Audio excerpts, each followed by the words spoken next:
आज सर्वोच्च न्यायालय के पुराने चीफ जस्टिस चंद्रचूड़ जी का विदाई हुआ और नए चीफ जस्टिस खन्ना जी का आगमन हुआ है। लेकिन क्या कभी आपने सोचा है एक बिहारी होने के नाते कि कब कौन पहले बिहारी थे जो भारत के चीफ जस्टिस यानी कि मुख्य न्यायाधीश बने थे? कौन थे वो, कहाँ के थे वो, क्या उनकी जीवनी थी? हालांकि आपको अगर नहीं पता है तो ये जानना जरूरी है कि उन्होंने अपने जीवन के ऊपर एक किताब लिखी है और उस किताब में आपको सारी चीजें 12-13 चैप्टर की किताब है, वो 235 पेज के आसपास उस किताब में है और उस किताब का नाम है remnants and reflection of A chief justice.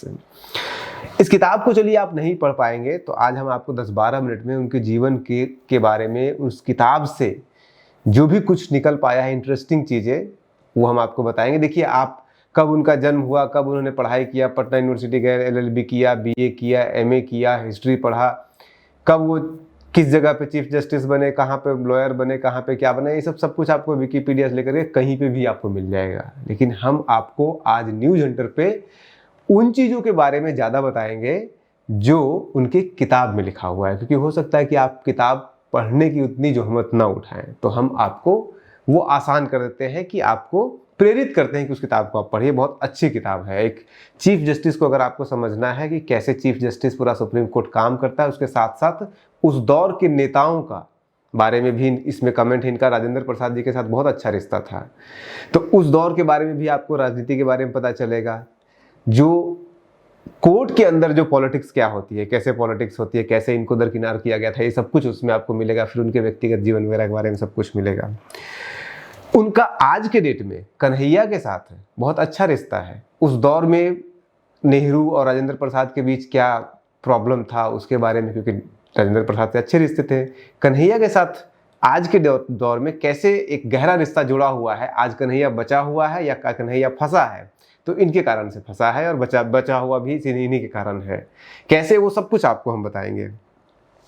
तो सबसे पहले तो ये समझिए कि ये सिर्फ पहले बिहार के चीफ जस्टिस नहीं है, बल्कि ये हिंदुस्तान के दूसरे सबसे ज्यादा लंबे समय तक चीफ जस्टिस रहने वाले भी व्यक्ति हैं। पहले जो सबसे ज्यादा समय तक चीफ जस्टिस रहे हैं वो है अभी जो चीफ जस्टिस से रिटायर हुए हैं, DY चंद्रचूड़ के पिता YV चंद्रचूड़। वो लगभग 7 साल 100 कुछ दिनों तक वो रहे थे, और ये 4 साल कुछ 122 दिनों के आसपास रहे थे। हमारे first Bihari chief justice of India Bhubaneswar Prasad Sinha. उनका जन्म यहीं पे आपको हालांकि उस दौर में गाजीपुर जिला हुआ करता था, अंग्रेजों के दौर में, जब 1899 में उनका जन्म हुआ था। लेकिन आज गाजीपुर का वो हिस्सा जो आज गाजीपुर में है वो यूपी में चला गया है। लेकिन इनका जन्म जिस गांव में हुआ था वो आज भी आपको आरा में मिल जाएगा। तो आरा भोजपुर में है, इनफैक्ट भोजपुर में आज भी इनका गांव पड़ा हुआ है। तो इनके पिता जो थे या इनके जो पूर्वज थे वो राजस्थान से आए थे। राजस्थान से आकर के बसे थे, आकर के उस क्षेत्र में आप देखेंगे औरंगाबाद के आसपास पूरा राजपूतों का गढ़ है। वो पूरा ईस्टर्न बिहार जिसको आप कह सकते हैं, वेस्टर्न बिहार जिसको कह सकते हैं, साउथ वेस्टर्न बिहार, उसमें राजपूत सबसे ज़्यादा है। औरंगाबाद को राजपूतों का अभेद किला कहा जाता था, जो इस बार पहली बार हारे हैं। कोई राजपूत, गैर राजपूत कोई सांसद वहाँ से बना है, तो वो आए थे वहाँ से, वहाँ पे आके बसे थे। और वहाँ पे ये लोग सारे लोग जितने भी राजपूत आके बसे थे, क्योंकि इनके पास कोई वो तो था नहीं, जमींदारी तो था नहीं, तो ये वहाँ पे काम करते थे मनी लैंडिंग का, जिसको आज के डेट में कह सकते हैं कि सूद के ऊपर पैसा लगाना। वहां से पैसा लेकर के आते, सूद पे लगाते थे। तो ये मुख्यतः काम करते थे, और रिलीजियस लोग हुआ करते थे। इनके पिताजी बहुत कम उम्र में इनका डेथ हो गया था इनके पिताजी का, वो भी रिलीजियस हुआ करते थे। और उसके बाद फिर इनके दादाजी ने पालन पोषण सारा कुछ किया। 16-17 साल में उस समय शादी होती, इनकी भी शादी हो गई थी। उसके बाद पटना यूनिवर्सिटी में पढ़ाई कर रहे थे, BA किया हिस्ट्री से, MA किया हिस्ट्री से। उसके बाद ये चाहते थे, BA के बाद ही चाहते थे कि ये कैम्ब्रिज यूनिवर्सिटी जाए। अमीर थे तो कैम्ब्रिज यूनिवर्सिटी जाना चाहते थे पढ़ाई करने के लिए, लेकिन इनके दादाजी पुराने ख्यालात को नहीं जाने दिया इनको। और फिर पटना यूनिवर्सिटी में इन्होंने LLB में एडमिशन लिया, फिर उसके बाद मास्टर किया, फिर उसके बाद पढ़ाई किया, और सब कुछ करते करते 1922 से ये पटना हाईकोर्ट में प्रैक्टिस करने लगे। और चलते चलते बहुत लंबा सफर इन्होंने तय किया, और चीफ जस्टिस ऑफ इंडिया, पहला Bihari chief justice of India भी ये बनते हैं। अब इनकी जो कहानी जो शुरू होती है, जो इम्पोर्टेंट कहानी, जो इंटरेस्टिंग कहानी, मैंने कहा कि आपको समय के बारे में उतना नहीं बताऊंगा कि किस साल क्या हुआ, तो आपको कहीं पे भी मिल जाएगा। साल था 1943। 1943 में ये आस लगा के बैठे हुए थे कि 22 से 43 21 सालों का लंबा अनुभव इनको हो चुका था, एक लॉयर के रूप में, एक जस्टिस के रूप में, पटना हाई कोर्ट में जस्टिस बन चुके थे अलग अलग जगहों पे। तो इनको एक्सपेक्टेड था कि पटना हाई कोर्ट में इनको chief justice of Patna high court, जो मुख्य न्यायाधीश पटना हाई कोर्ट का होता है, वो इनको बनाया जाएगा। लेकिन राजनीति हुई, और उस किताब में पूरा एक्सप्लेन करते हैं कैसे राजनीति हो रही थी, इनके खिलाफ इनको नहीं बनने दिया गया क्योंकि ये राजपूत थे। और उस दौर में कायस्थ और भूमिहारों के बीच में टसल हो रहा था। तो कायस्थ और भूमिहारों के बीच में जो टसल था उसमें राजपूत पिस रहे थे, और उसके कारण इनको नहीं बनने दिया गया था। तो जब इनको नहीं बनने दिया गया तो इसके बदले, चूंकि ये क्वालिफाइड थे तो आप इग्नोर भी नहीं कर सकते हैं, तो इनको ऑफर किया गया आसाम का चीफ जस्टिस बनने के लिए, छोटा सा राज्य जो है। तो इन्होंने इनकार कर दिया कि हम नहीं बनेंगे, और इन्होंने मूड पूरा बना लिया कि अब दिल्ली जाएंगे, सर्वोच्च न्यायालय में वकील का काम शुरू करेंगे। चीफ जस्टिस का पोस्ट छोड़ करके सर्वोच्च न्यायालय में वकील बनने का जो कहानी है वो एक और बिहार के जज की है, बहुत प्रोमिनेंट जज है। उस जज के बारे में भी मैं आपको एक अलग वीडियो में बताऊंगा। और वो जज भूमिहार हुआ करते थे, और उनको भी ऑफर नहीं मिला था, तो वो तो चले गए थे, ये नहीं गए थे। क्यों? क्योंकि उस समय सरदार वल्लभ भाई पटेल जिंदा थे। तो सरदार वल्लभ भाई पटेल ने इनको समझाया और इनको कहा कि ठीक है, आप वहाँ मत जा रहे हैं तो आसाम मत जाइए, आप चले जाइए नागपुर। इनको ऑफर किया गया। जब ये नागपुर गए तो नागपुर में इनको एक्सेप्ट कर लिया, नागपुर इनको ऑफर किया, इन्होंने नागपुर को एक्सेप्ट कर लिया। नागपुर का चीफ जस्टिस यानी कि महाराष्ट्र का चीफ जस्टिस इनको बनाया गया। उसके बाद फिर, अब आपको पता है, मराठा मानुस जो होता है, मराठी नेशनलिज्म, तो वहाँ के लोगों ने कंफर्टेबल नहीं हुए, विरोध किया। लेकिन वहाँ पे जाकर के उन्होंने बहुत अच्छे अच्छे जजमेंट दिए हैं, बहुत प्रोमिनेंट जजमेंट जो आया है इनके लाइफ का, अच्छे अच्छे जजमेंट वहाँ से आए हैं। और उसके बाद फिर उनको डायरेक्टली वहाँ से 1954 में इनको भेज दिया गया सर्वोच्च न्यायालय में जज बना करके। और फिर उसके बाद 59 में वहाँ से पे जज बने, और उसके बाद फिर 59 से लेकर के 64 तक वो जज रहे, जब तक नेहरू की वहाँ पे डेथ हुई थी। अब इस दौरान चूंकि नेहरू और राजेंद्र प्रसाद दोनों थे, तो दोनों के बीच में अच्छी खासी बनती नहीं थी दोनों के बीच में। तो उसके ऊपर बहुत लोगों के, इन्होंने अपने किताब में लिखा है कि ये एक अफवाह था कि नेहरू और राजेंद्र प्रसाद के बीच में नहीं बनती है। राजेंद्र प्रसाद ने उनको खुद पर्सनल टॉक में ये बताया था कि ऐसा कुछ नहीं है, ये सब अफवाह है, मेरे और नेहरू के बीच में बहुत अच्छी अंडरस्टैंडिंग, बहुत अच्छी बनती है। और राजेंद्र प्रसाद के साथ ये जुड़े इसलिए भी रहे क्योंकि एक आंदोलन चला था, बिहार स्टूडेंट मूवमेंट चला था। उस मूवमेंट में इन्होंने भी, जब पटना यूनिवर्सिटी के जब छात्र थे तभी इन्होंने हिस्सा लिया था, और राजेंद्र प्रसाद के काफ़ी करीबी आ गए थे, इसलिए इनके राजेंद्र प्रसाद के साथ रिश्ता अच्छा था।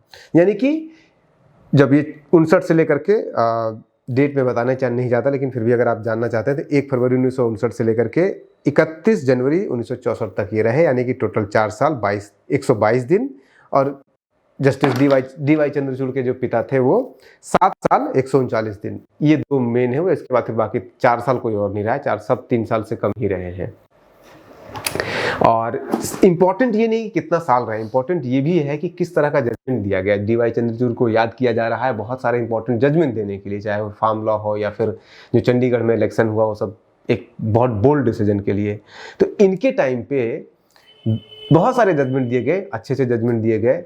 लेकिन 2 इंपॉर्टेंट जजमेंट जिसके ऊपर चर्चा करना चाहता हूं मैं, और वो इसलिए करना चाहता हूं क्योंकि मैंने आपको कहा था कि कन्हैया से इनका बहुत क्लोज रिलेशन है। और एक और जजमेंट है जिस जजमेंट के आधार पर उसका आज से बहुत गहरा कनेक्शन है, और वो कनेक्शन ऐसे है कि आज आपको बहुत हाई तौबा मिलता है आधार कार्ड के ऊपर। हर जगह आधार कार्ड एकदम मैंडेटरी हो गया, ऐसे लग रहा है कि आधार कार्ड नहीं, वो जीवन कार्ड है, जहाँ जाओ वहीं आधार कार्ड मांगा जा रहा है। और इसके ऊपर सुप्रीम कोर्ट ऑफ इंडिया में लंबी चौड़ी हियरिंग हुई, प्राइवेसी, राइट टू प्राइवेसी का मामला चला कि आप किसी को डेटा किसी को दे रहे हैं, वो अनसेफ है, इनसिक्योर है, ये सब कुछ बातें चली, राइट टू प्राइवेसी का हनन है। तो 1961 में जब ये चीफ जस्टिस ऑफ इंडिया बने, 1959 में 61 में इनके पास एक हियरिंग आया जिसमें कि उस समय पे आधार कार्ड तो नहीं था, लेकिन फिंगरप्रिंट, डीएनए और हैंडराइटिंग ये पुलिस वाले लिया करते थे। अंग्रेजों के दौर में ये दौर था जब पूरा फिंगरप्रिंट 10 अंगुली का लिया जाता, आज भी लिया जाता है। तो उसमें अपील किया गया था कि ये फिंगरप्रिंट लेना या डीएनए लेना, ये आर्टिकल 20A का वायलेशन है। तो 20A क्या है, मतलब ये प्राइवेसी से रिलेटेड है। तो इसके ऊपर जस्टिस ने कहा था, चीफ जस्टिस ने कहा था कि नहीं, ये उन्होंने डिनाई कर दिया था और इसको रिजेक्ट कर दिया था इस प्ले को। इससे ज़्यादा जो इम्पोर्टेंट है और इसका आधार से के साथ कनेक्शन है, इससे ज़्यादा इंपॉर्टेंट ये है कि कन्हैया का इनके साथ कैसे संबंध है। 1962 में इन्होंने एक और जजमेंट दिया, और ये जजमेंट दिया 124 के ऊपर, 124A, यानी कि सेडिशन का जो लॉ है देशद्रोह का, यानी कि राजद्रोह का, देशद्रोह तो उसे नहीं कहेंगे लेकिन राजद्रोह उसका ट्रांसलेशन होता है, राजद्रोह का जो 1962 में जब इन्होंने दिया था जजमेंट, तो उस जजमेंट में इन्होंने, अगर ये चाहते तो बहुत बार ये मांग उठी है कि देशद्रोह जैसा कोई चीज हो ही नहीं सकता, वो अंग्रेजों के दौर का कानून है, उसको खत्म किया जाना चाहिए। और दुनिया के बहुत सारे ऐसे देश हैं, ज्यादातर देश हैं जहां पे सेडिशन लॉ को खत्म कर दिया गया है, ये कॉलोनियल लॉ है। तो यहाँ पे भी, भारत में भी 1962 में ही इस पे आवाज उठी और इसके ऊपर पिटीशन गया सुप्रीम कोर्ट में कि इसको खत्म किया जाना चाहिए। तब उस सेडिशन के हियरिंग में जो भुवनेश्वर प्रसाद सिन्हा है, उन्होंने कहा कि नहीं, आप इसको खत्म नहीं कर सकते हैं, क्योंकि फ्रीडम ऑफ स्पीच का भी एक लिमिट होता है, आप अनलिमिटेड फ्रीडम ऑफ स्पीच नहीं दे सकते हैं किसी को भी। तो उस आधार पे इसको खत्म नहीं किया गया। लेकिन अब अगर खत्म नहीं किया गया तो कन्हैया उसी केस के अंडर में उनके ऊपर केस किया गया है, तो फंसे हैं उन्हीं के कारण।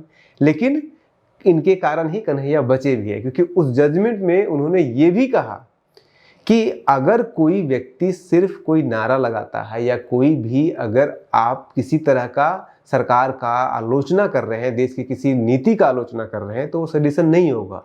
सेडिशन कोई भी स्पीच या कोई भी वाक्य, कोई भी चीज तभी होगा जब उस सेडिशन या उस स्पीच या उस वाक्य के कारण कोई कहीं पे हिंसा हो रहा हो, या फिर उस हिंसा के लिए उस स्पीच में लोगों को प्रेरित किया जा रहा हो, तभी वो सेडिशन माना जाएगा। और इसी आधार पर कन्हैया खुश है कि हमने तो कुछ ऐसा बोला ही नहीं है जिससे कि लोगों को हिंसा करने के लिए उकसाया हो, या हिंसा उससे हुआ हो। वहाँ पे ना हिंसा हुआ, ना ऐसा कुछ बोला गया किसी के द्वारा जिससे कि हिंसा के लिए उकसाया जाना कह सकते हैं उसको। तो इसके कारण कन्हैया आज बचे हुए हैं, तो फंसे भी इन्हीं के कारण, बचे भी इसी के कारण। अब इस किताब में जो एक इम्पॉर्टेंट एस्पेक्ट इस किताब का है, वो इस किताब में ये है कि उस समय के जो जुडिशियल सिस्टम है, उस जुडिशियल सिस्टम के ऊपर बड़ा इंपॉर्टेंट बात इन्होंने कहा। और सबसे इम्पॉर्टेंट बात जो मुझे लगी अच्छी, कि एक ऐसा मुद्दा जिस मुद्दे के बारे में आज भी कोई डिबेट नहीं करता, उसके ऊपर इन्होंने लंबा चौड़ा लिखा है। और वो मुद्दा ये है कि जो चीफ जस्टिस ऑफ इंडिया या फिर सुप्रीम कोर्ट के अंदर जो हियरिंग होता है और जो फिर जजमेंट दिया जाता है, वो जजमेंट आपने भी सुना होगा, दामिनी के केस में इतने 1000 पेजों का जजमेंट आया, इस केस में इतने 1000 पेजों का जजमेंट आया, 10,000 page, 5,000 page, 700 page, 800 page, 1200 page, इतने बड़े बड़े जजमेंट के ऊपर इन्होंने कमेंट किया कि सुप्रीम कोर्ट के जज लोग बैठ करके इतने बड़े बड़े जजमेंट देते हैं, अननेसेसरीली शब्द का इस्तेमाल करते हैं, अननेसेसरीली चीज़ों को कोट करते हैं, और उससे इतना बड़ा जजमेंट हो जाता है कि आम आदमी तो छोड़ दीजिए, आम वकील को भी छोड़ दीजिए, जज जो उनके साथ बैठे होते हैं वो भी पूरा नहीं पढ़ते हैं, क्योंकि उनके पास समय ही नहीं है। 1200 पेज, 1500 पेज या 12,000 पेज का जजमेंट कौन पढ़ेगा? किस जज के पास इतना समय? ऐसे ही जजेस के ऊपर इतने सारे प्रेशर होते हैं। और इवन लॉयर भी जो होते हैं बड़े बड़े, वो खुद नहीं पढ़ते हैं, वो अपने जूनियर को दे देते हैं पढ़ने के लिए, इससे कुछ निकालो, और फिर उसके आधार पर वो हेयरिंग करते हैं। तो इस प्रॉब्लम को आज भी नहीं बोला जा रहा है, आज भी इसके ऊपर आवाज़ नहीं उठा रहे, लेकिन तब उस दौर में इन्होंने अपनी किताब में इसके बारे में लिखा है।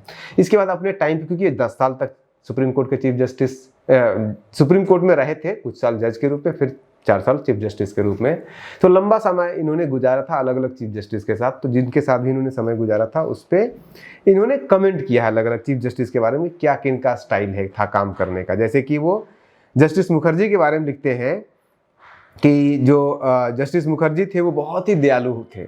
अगर किसी को हर तरह से लॉ में आप किसी लॉ के अकॉर्डिंग देखते तो वो व्यक्ति को पक्का फांसी होगा, लेकिन वो फिर हियरिंग के बाद, क्योंकि जो जूनियर जो जजेस होते हैं लिखते हैं वही, साइन भलो ही चीफ जस्टिस ऑफ इंडिया करते हो, तो वो कहते थे कि इसको कुछ देखो, आगे पीछे देख करके कैसे करके बना करके इसको फांसी न दे करके इसको उम्र कैद की सजा दे दो, जिसका उम्र कैद है उसको कम कराने का। वो बहुत दयालु ये बताते हैं। ऐसे ही जस्टिस महाजन के बारे में कहते हैं कि उनका आईक्यू लेवल बहुत ही हाई था, लेकिन आईक्यू लेवल तो हाई था, लेकिन ना तो वो जो हियरिंग हो रहा है तो जो पोजीशन पार्टी या पार्टी है उसको सुनते ही नहीं थे दोनों में से किसी को, और जो बगल में उनके चीफ जस्टिस के बगल में जो बेंचेस पे बैठे रहते हैं जजमेंट पे, उनको भी नहीं सुनते थे और अपने मन से दे देते थे जजमेंट। ये उनके बारे में उन्होंने कहा। इनके लिए आइडियल जो जज थे उस समय वो थे SR दास, उनके बोलने का सब कुछ इनका बैलेंस हुआ करता था। तो फिर इनके जीवन में आखिरी में तो इनका ब्लाइंड हो गए थे, लेकिन इनको याद किया जाएगा उस बड़े टेन्योर के लिए। और उस टेन्योर के दौरान 884 बेंचेज पे ये बैठे हैं और 137 बड़े बड़े जजमेंट दिए हैं as a chief justice of India. बाद में बहुत स्पिरिचुअल हो गए थे और इनकी किताब के आखिरी 3 चैप्टर भी आपको बहुत स्पिरिचुअलिटी से क्लोज मिलेगा, सब कुछ स्पिरिचुअल बातें कर रहे हैं। और पारिवारिक जीवन जिए, अंत में ब्लाइंड भी हो गए थे। फिर उनका डेथ 1986 में, 85 में किताब है, 86 में उनका डेथ हो गया था।